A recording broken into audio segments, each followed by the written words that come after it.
Hi, we're looking at the Land Rover Defender 2020. Doing a 6-month review, had the car since June, it's now snow on the ground. So today we're going to look at our top 6 likes and top 6 dislikes. Please hit subscribe and hit the like button to see more videos. Always welcome some feedback. But first some facts and figures. So I've had the car for 6.5 months. In that time I've done about 3,500 miles, which is roughly half what I would normally do in a 6-month period. Through that period, the car's been averaging 19.2 miles per gallon, so average, pretty good. So we'll make a couple of references to the computer, and just so you know, the software version I have is the 2.0.1 North America, last updated 19th of August. Updated, I guess, over the air. I didn't notice, no update since then. Also as a reminder, my car is the Defender 2020 110 SE, with the optional demo specification pack and the cold climate pack in the Gondwana stand with the black contrast roof. It also has as options the satin dark grey wheels and the black exterior pack. If you want more details, please see my other videos, or happy to respond to feedback or particular questions. So first dislike was actually my fault. I was washing the car and dropped some soapy water onto the fabric. It doesn't come off very easily, as you can see here. So this is about 5 months afterwards. Would have been nice if it had been scotch guarded, or I thought about it at the beginning, but it is what it is. Top 6 like, gadgets, clear sight, so you can feel the boot of the car and flick on the clear sight and just kind of the camera takes over and you see straight through it. So really good addition. So fans of HD Wells may like this, but for me as a top dislike, number 5 is time travel. Even though it's just gone past 6 p.m, the car unfortunately says it's just gone past 10 p.m. I think it's a GPS issue, which hopefully will be solved by the next update, but as yet happens from time to time, no pun intended. So top like number 5 is the space in the car. Car has just got volumes of space. The back seat room is plentiful, even for someone who's 6 foot tall like myself. Seats are easy to fold down. It takes a couple of minutes, even doing it kind of one-handed here. You can also bring the bench seat up to create more space and get the seats to lie flat, which is ideal if you've got something long to go back in the car. But overall the car has just got good space, whatever you're carrying, be it stuff in the garden centre, luggage. My golf clubs also go in sideways here in the golf bag, you can see. It's just a phenomenal utility having that workable space. So somebody asked me in one of the reviews how much space is in the back of the car. So the car is set up with me in the driving seat, so I'm 6 foot tall. So you can see here in terms of there's about, let's say, 4 to 5 inches, good clearance on the knees. Got the actually the coat rack, which is clipped into the back of the seat. And here, headroom wise, it's another, let's say, 4 or 5 inches. So really comfortable, good space across the back of the car. So dislike number 4 is video nasties. So this is the GPS navigation screen playing up. It's happened once, but still annoying when it happened. The other one that's happened a couple of times is this one where the cameras don't turn off. So the 360 cameras just carry on going as you're going along. Here doing about, I think 40-45 miles per hour. So you just got to keep looking through the windshield and the windscreen rather than focusing on the screen. Can't escape it, you're locked in. Once you turn the car off and on again, you're okay. So again, one of those computer things. So on the flip side, no pun intended, is the 360 cameras. They do work very well. So here, driving along the settings, so you can actually, as you move forward, you can see underneath the car. So it's pretty cool. You can see the terrain, you can see what you're doing, moving around. You can also put the car into a 3D mode as well if you wish to as well. So it's pretty powerful, this 3D camera system. So top dislike number 3 is a lighting gremlin. So I live in the US, even though I'm originally from England, hence the accent. And so the car is driving on the right hand side of the road. My car has the premium lighting package, which has some pretty cool features. It has the turning lights as well as obviously very good LEDs and so forth. The interior lights are very good. But the car keeps defaulting back to driving on the left. So it suggests that as the screen says it's driving on the left, maybe the lights are pointing, therefore if you like, sweeping to the left hand side in terms of the curb side. Now if you try and go into the settings, change left to right, what you see is the lights don't actually move physically. So if you throw a beam on a wall, or in this case a garage door, what you don't see is the lights moving. So you would imagine that this switch should throw the lights left to right, right to left. So if you cross a border, let's say if you're in the UK driving to France, going on the Eurostar or something, Eurotunnel or something, then maybe you should be able to cross over and change the car automatically. So it just doesn't happen here, and it keeps defaulting back to left-hand drive. So again, screen says left, not sure if the lights are set up left, but suggests to me there's no mechanical switch happening somewhere in the car to make that change left to right. So jury is still out in terms of what the exact fault is here or potential problem.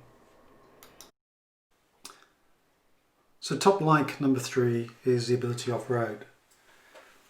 So I did a longer video on this on the rock crawl, which shows you how to put the settings on the car to put the hill climb and descent into play as well.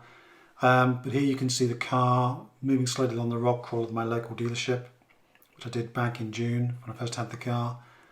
The car just has that balance and poise. The systems just do it for you. So they'll take the car up. You can see it also on the video screen to see what's underneath the car again using those 360 cameras. So it's pretty awesome, to be honest. Then if you go also off-road or slightly off-road or on-road, driving in the winter conditions, so the ability on snow. Here was the snow we had on actually Christmas Day. So car just easily just kind of motoring along, it's icy underneath.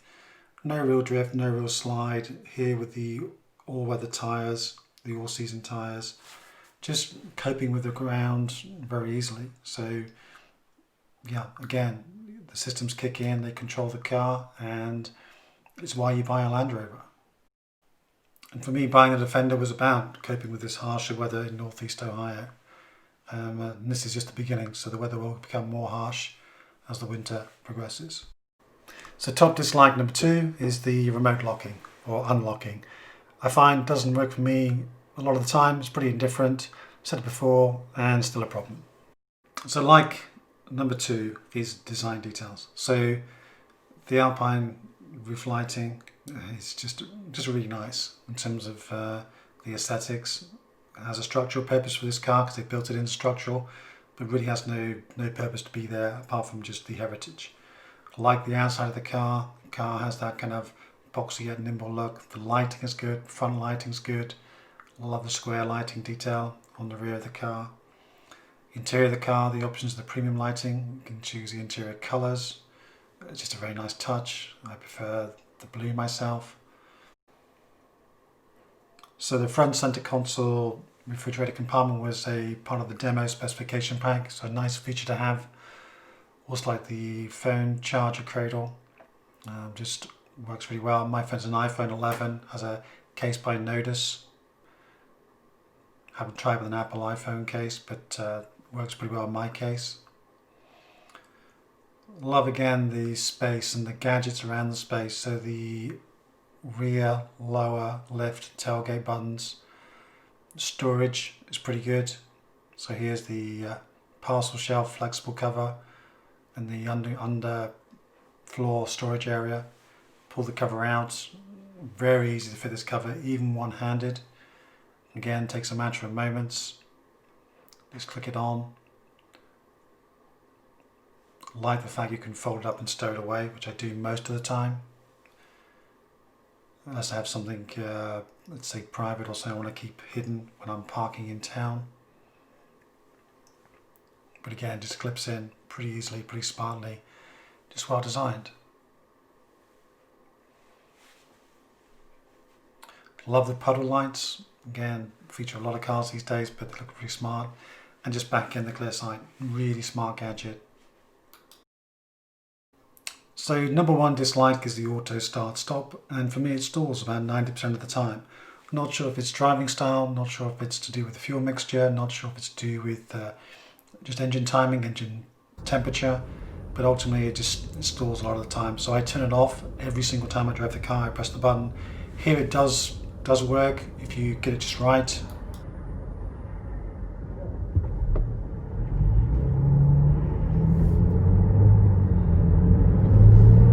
So, but getting it right is a fine art, so I wouldn't pull away from a fast junction with the auto start stop for sure. So the overall thing about the car that I like, my number one like, is really the sheer drivability. Okay, the car is just fun to drive.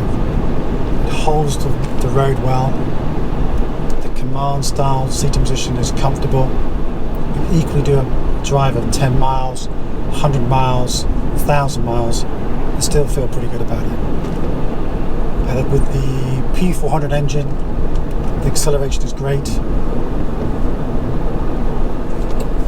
The car just feels smooth, whether you're cruising at 70 miles an hour, or just taking a small corner, or even in between, up and down the hills. You know, just that fun kind of country driving. I haven't been in the city yet because of COVID. There's no point to travel unnecessarily, so I haven't done that. With the onboard cameras again, 360 cameras, parking is a little bit of a doddle. And the car feels big, but it's not that big. Inside it feels spacious and comfortable. Again, going back to that command style driving position, but it just has that kind of balance and poise to it. So I love driving the car. I smile pretty much every time I'm driving it. So thank you for watching the video again. Hopefully you found this useful, looking at the top 6 likes and top 6 dislikes. Also, I had many more likes and dislikes, so I picked 6 because any more than 6 becomes tedious to watch. So apologies if the video is too long. If you want to hear more videos, I will do another video probably about another 3 to 4 months time, kind of 9 months in. A quick update as the spring hopefully comes around here in northeast Ohio. But for now, if you hit subscribe, I would appreciate it. Hit like if you like the video, and please leave me some feedback, and I'm happy to come back and respond and help you out if I can help you on certain things. There's some good videos out there, so I'm in a learning curve, enjoying the car. Thank you again.